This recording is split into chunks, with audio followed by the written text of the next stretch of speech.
Assalamualaikum warahmatullahi wabarakatuh.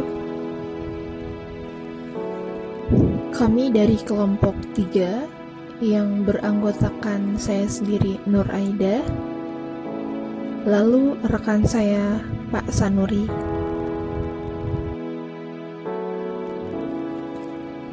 Yang terhormat kepada dosen Ibu Munawaroh SEMM CPHCM dan teman-teman semua. Pada pembahasan kelompok 3, kami membahas lingkungan global, strategi multibisnis, dan kepemimpinan. Pada kelompok 3 ini kita membahas 4 poin. Yang pertama yaitu lingkungan global, 2 strategi bisnis, 3 strategi multibisnis, dan terakhir yaitu kepemimpinan dan budaya.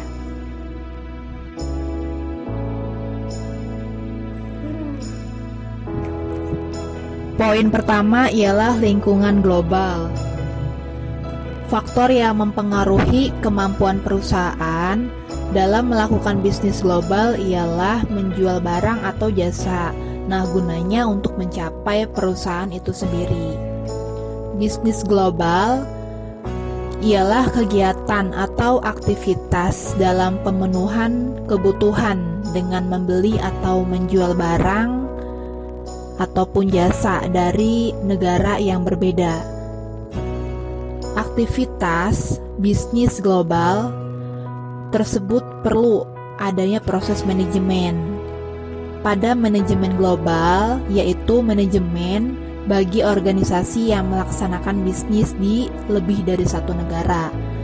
Perusahaan yang melakukan bisnis secara global tentunya bukan lagi merupakan hal yang baru, karena sudah sejak lama banyak perusahaan yang menjual produknya ke negara lain.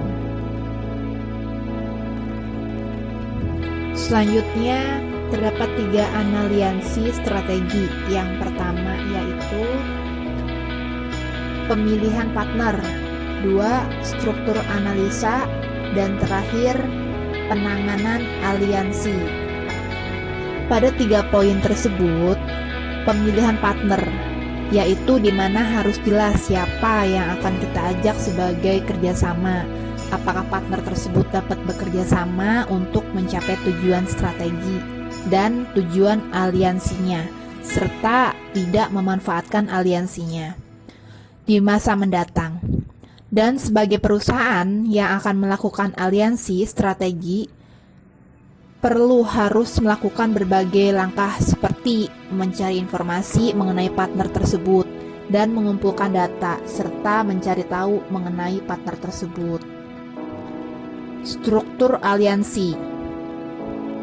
Pada poin kedua yaitu menentukan suatu struktur hingga terjadi keadilan dalam hal pembebanan risiko dan menghindari terjadinya pemanfaatan dari partner, gunanya untuk kepentingan sendiri. 3. Penanganan aliansi. Dalam hal ini dapat dilakukan pengamanan dengan teknologi atau dengan penetapan kontrak, di mana terjadi persetujuan atau kesepakatan yang jelas, adil antara perusahaan dengan partnernya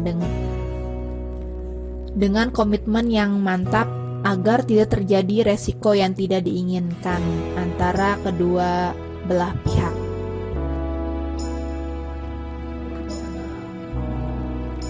Kemudian, organisasi perdagangan dunia. Pada pertumbuhan global dan perdagangan di antara negara-negara tidak terjadi dengan sendirinya. Tentu sistem dan mekanisme diperlukan, sehingga hubungan dagang yang efisien dan efektif dapat dikembangkan. Nah, salah satunya mekanisme yang terpenting adalah perdagangan multilateral yang disebut Organisasi Perdagangan Dunia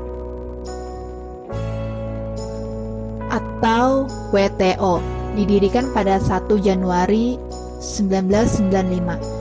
Sistem perdagangan multilateral WTO diatur melalui suatu persetujuan yang berisi aturan-aturan dasar perdagangan internasional sebagai hasil perundingan yang telah ditandatangani oleh negara-negara anggota.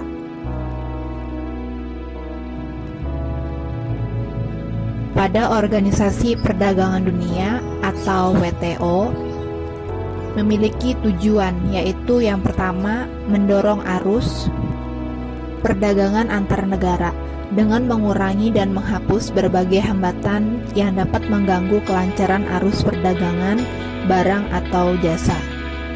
Kedua, memfasilitasi perundingan dengan menyediakan forum negosiasi yang lebih permanen. Hal ini mengingat bahwa perundingan perdagangan internasional di masa lalu prosesnya sangat kompleks dan memakan waktu. Pada poin kedua, strategi bisnis. Strategi adalah penempatan misi perusahaan, penetapan sasaran organisasi dengan mengingat kekuatan eksternal dan internal, perumusan kebijakan dan cara tertentu untuk mencapai sasaran dan memastikan implementasinya secara tepat sehingga tujuan dari sasaran utama organisasi akan tercapai. Bisnis adalah suatu organisasi yang menjual barang atau jasa kepada konsumen atau bisnis lainnya untuk mendapatkan laba. Secara historis, kata bisnis dari bahasa Inggris business, dari kata dasar busi yang berarti sibuk dalam konteks individu, komunitas, ataupun masyarakat dalam artian sibuk mengerjakan aktivitas dan pekerjaan yang mendatangkan keuntungan. Secara etimologi, bisnis berarti keadaan di mana seorang atau sekelompok orang sibuk melakukan pekerjaan yang menghasilkan keuntungan. Sebuah strategi bisnis biasanya adalah sebuah dokumen yang jelas mengartikulasikan arah bisnis, akan mengejar dan langkah-langkah yang diperlukan untuk mencapai tujuannya. Dalam rencana bisnis standar, hasil strategi bisnis dari tujuan dibentuk untuk mendukung misi lain dari bisnis. Sebuah strategi bisnis yang khas dikembangkan dalam 3 langkah: analisis, integrasi, dan implementasi.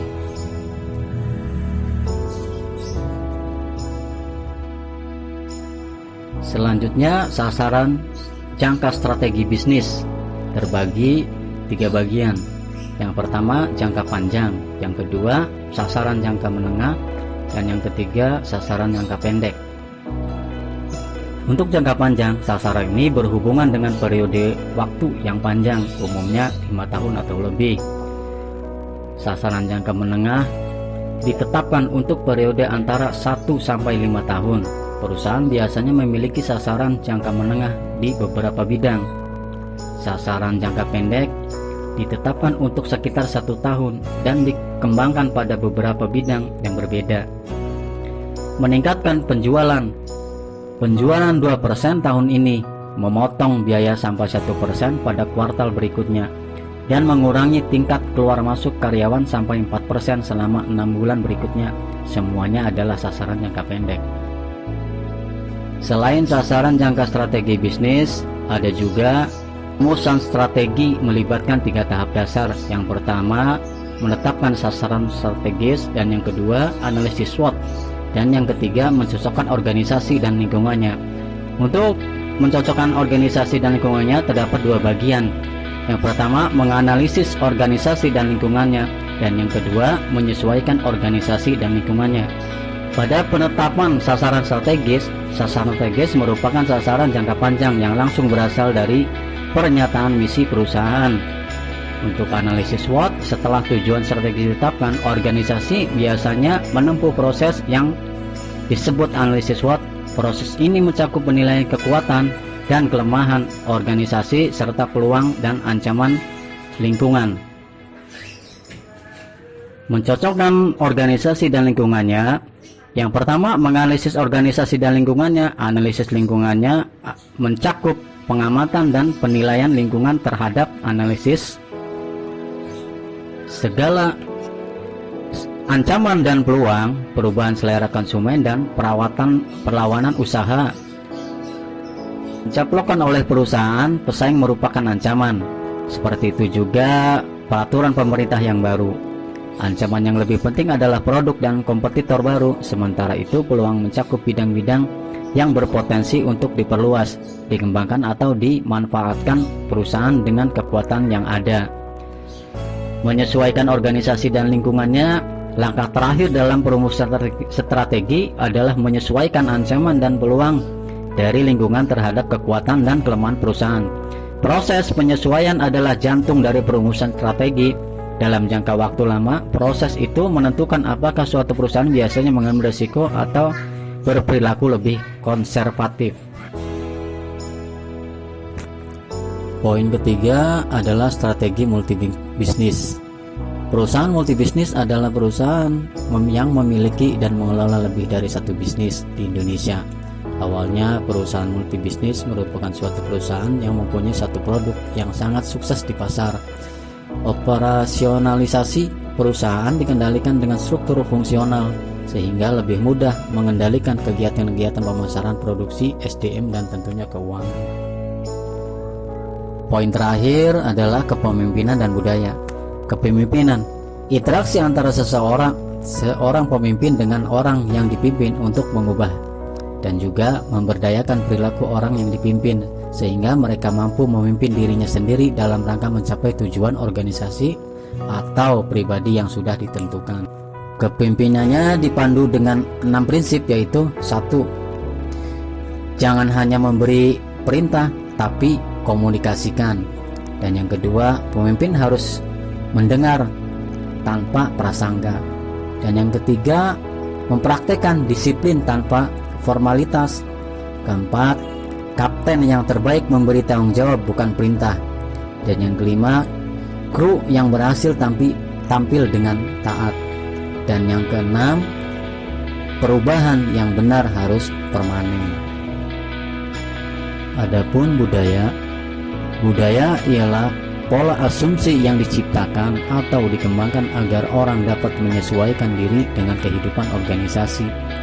Budaya dapat meliputi antara lain sistem mata pencaharian, sistem pendidikan, sistem persembahan, sistem seni, sistem moral, sistem hukum, dan sistem olahraga. Pada pembahasan kepemimpinan dan budaya. Jadi, kepemimpinan dengan budaya organisasi saling terkait. Jika pemimpin hidup dalam berbagai budaya, maka dia merupakan instrumen dalam mengelola dan mengembangkan budaya.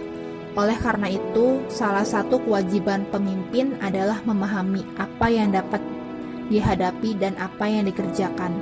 Jika mengelola budaya, sebaiknya kewajiban bagi pemimpin adalah menciptakan budaya. Ya, itulah pemaparan yang dapat kami sampaikan pada lingkungan global, strategi multibisnis, dan kepemimpinan. Semoga video ini dapat bermanfaat untuk semua dan khususnya bagi kelompok kami. Terima kasih. Assalamualaikum warahmatullahi wabarakatuh.